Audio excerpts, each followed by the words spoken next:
वो रावण बहुत बड़ा विद्वान था रावण।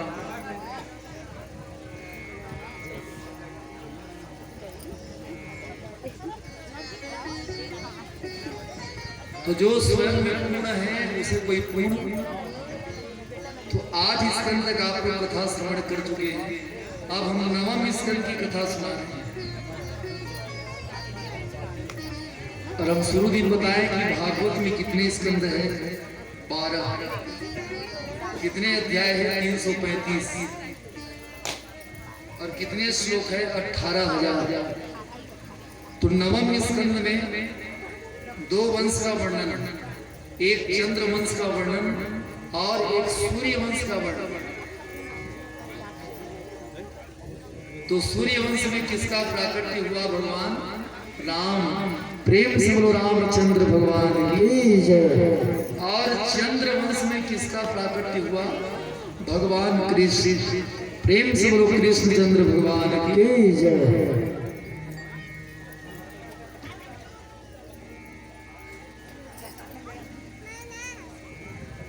तो सूर्य वंश में बड़े बड़े राजा हुए। हम अभी एकादशी महात्मा की कथा सुनाएंगे, ध्यान से सुनते जाते। तो सूर्य वंश में बड़े बड़े राजा हुए। एक राजा का नाम हुआ हरिश्चंद्र, जिसे संसार जानता। इनकी एक पत्नी है तारामती, तासु की रानी, सब विधि रूपशील गुण खानी। और एक ही पुत्र है, रोहित कुंवर पुत्र करनामा, तीन रूपवान गुण धामा। तो सूर्य वंश में हरिश्चंद्र के बाद राजा कौन हुए? यही हरिश्चंद्र का पुत्र रोहित। ध्यान से सुनते जाते। हम सूर्य वंश की कथा सुना रहे हैं। कौन कौन राजा हुए? प्रतापी राजा सूर्य वंश। रोहित के बाद इसी सूर्य वंश में राजा हुए हरित। हरित के बाद इसी सूर्य वंश में राजा हुए चंपक।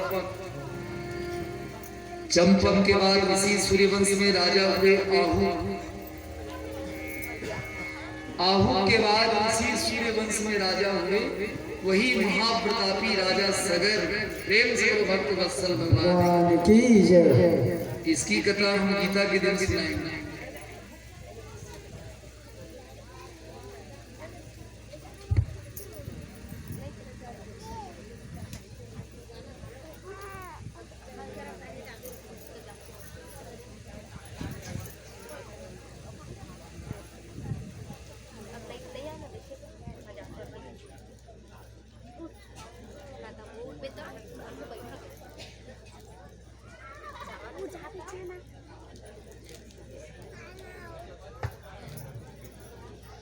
प्रेम से बोलो वृंदावन बिहारी लाल की जय। सगर के बाद इसी सूर्य वंश में राजा हुए असुमान। असुमान के बाद इसी सूर्य वंश में राजा हुए असमंजस। असमंजस के बाद इसी सूर्य वंश में राजा हुए दिलीप। और दिलीप के बाद इसी सूर्य वंश में राजा हुए वही महाप्रतापी राजा जिसका नाम प्रसिद्ध हुआ भागीरथी। वही भागीरथी राजा सगर के नाती। किसके नाती? वही सगर के नाती। राजा सगर के नाती गंगा लाला ने भागीरथी। इसने हरि कीर्तन वाले को मन निकाला। सब देवता करे असना दे, गंगा लाला ने भागीरथी।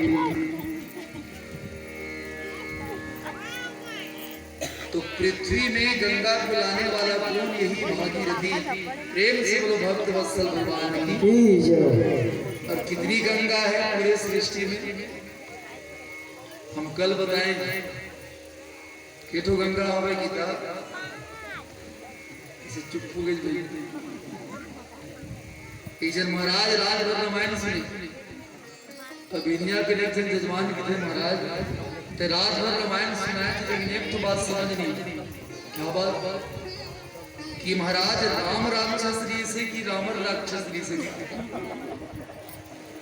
सब बात मैं समझ गया, लेकिन वही बात नहीं समझी। तो पंडित के लिए भैया ना राम राक्षस से ना रावण राक्षस, राक्षस मैं हर वजह तुला समझा नहीं सके, इसलिए नहीं करना चाहिए। हम कल बताए हैं कि 3 गंगा है पूरे ब्रह्मा की सृष्टि। एक स्वर्ग में बह रही है गंगा, एक पाताल लोक में बह रही है गंगा, और एक पृथ्वी में बह रही है गंगा। लेकिन तीनों के अलग अलग नाम, क्या क्या नाम है?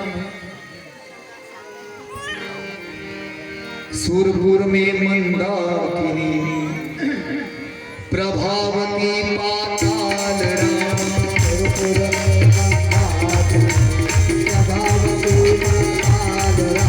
गंगा नाम है मणिपुर, तरण तारिणी हार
शिव पुराण में 7 गंगाओं की चर्चा है।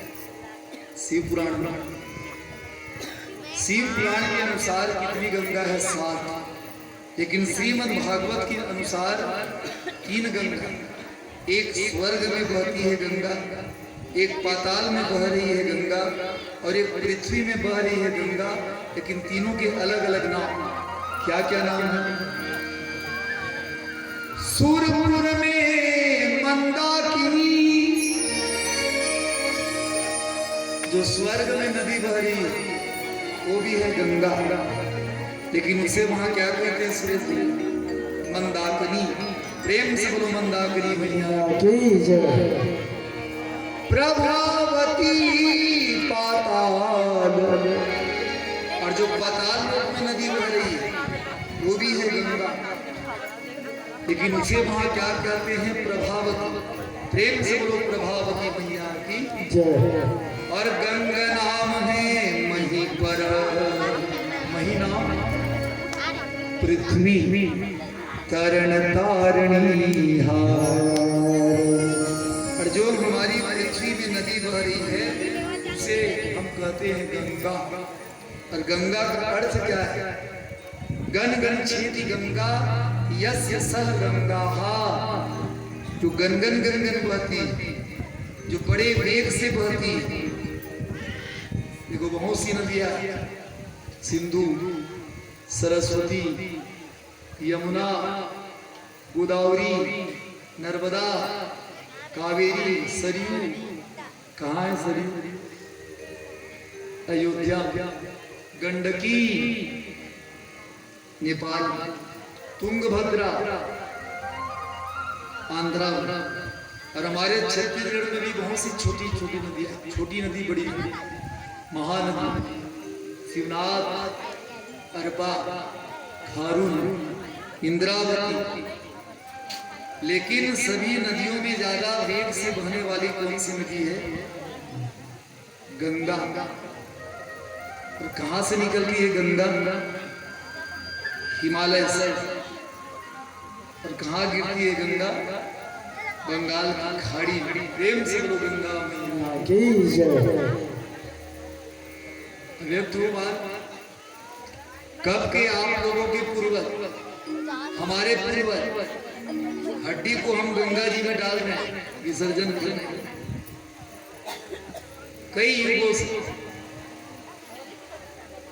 लेकिन शास्त्रों में प्रमाण है, हड्डी जैसे कठोर वस्तु को भी भस्म कर देती है माता गंगा। हमारे गांव तुम्हारे गांव करियक पानी घुसनी सकती हवे 10 साल लागी हड्डी डाले पर हाथ कल खोले के लिए खोली, हड्डी में पड़ जाएगा वो तालाब। लेकिन हड्डी को भी भस्म करने वाली शक्ति किसके पास है? केवल गंगा के पास। प्रेम से बोलो गंगा मैया की जय।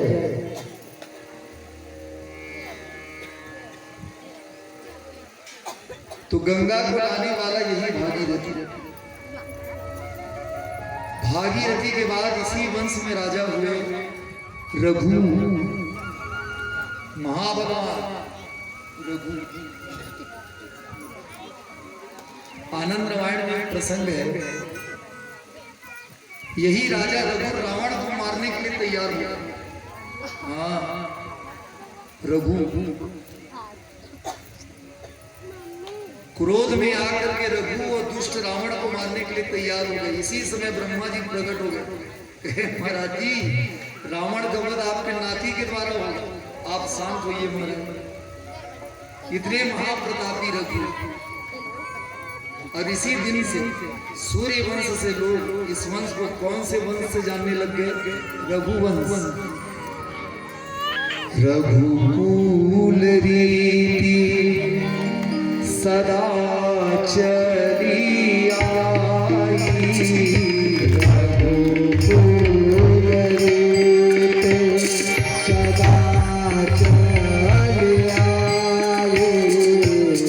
अब लोग इस वंश को सूर्य वंश नहीं बल्कि रघुवंश कहने लगे।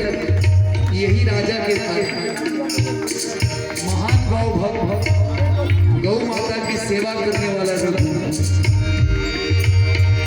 रघुकुल रीति सदा चली आई, रघुकुल रीति सदा चली आई। प्राण जाए पर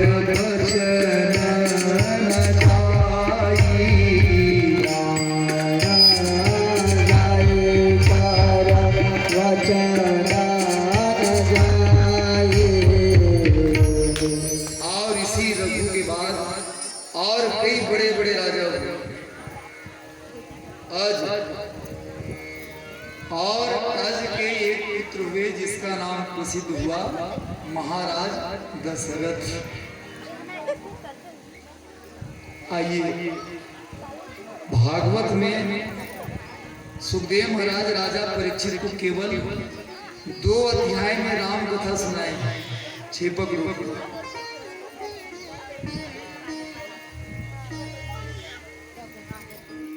भागवत में सुखदेव महाराज केवल 2 अध्याय में राजा परीक्षित को राम कथा सुनाएंगे। क्यों? जब तक राम के मार्ग में नहीं चलेंगे तब तक कृष्ण मिलने वाले नहीं साथ।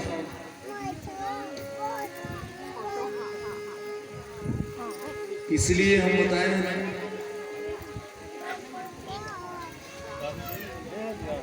हमें नकल करना चाहिए तो किसका नकल करना चाहिए? कृष्ण नहीं, राम। जिस प्रकार राम का नाम सरल, उसी प्रकार राम का चरित्र भी है सरल। पढ़ करके देखे, सब पढ़े हो। भगवान राम जीवन में कभी टेढ़ा काम, कितना सरल है नाम राम। और कृष्ण कहो तो टेढ़ा है कि नहीं, जीवों बैठा तो कृष्ण की बेटी। तो जिस प्रकार कृष्ण का नाम टेढ़ा, उसी प्रकार कृष्ण का चरित्र भी टेढ़ा। कृष्ण चरित्र पढ़ करके देखो, गोवर्धन पर्वत को उठा दिए भगवान, कि टेढ़ा काम है कि नहीं बता। सर्प को नाच दिए कालिया, कथा हम सुनाएंगे, ये भी टेढ़ा काम है। अग्नि को पी गए भगवान, तो वृंदावन में आग लगी। कृष्ण बलराम को मारने के लिए दुष्ट कंस वृंदावन में आग लगा दी। तो भक्तों की रक्षा के लिए भगवान वो अग्नि को पी गए। तो भगवान कृष्ण का चरित्र बड़ा टेढ़ा, लेकिन राम का चरित्र बड़ा सरल। तो आइए थोड़ी देर हम राम कथा श्रवण करेंगे। अयोध्या की गलियों से घूमते घूमते हम चलेंगे जहां मथुरा। प्रेम से बोलो अवध धाम की जय। तो महाराज दशरथ कैसे, हाँ चलो दर्शन करते जाओ जल्दी जल्दी, यथा स्थान में बैठते जाओ। धर मधुरम धर गुण निधि ज्ञानी, हृदय भगति मम सा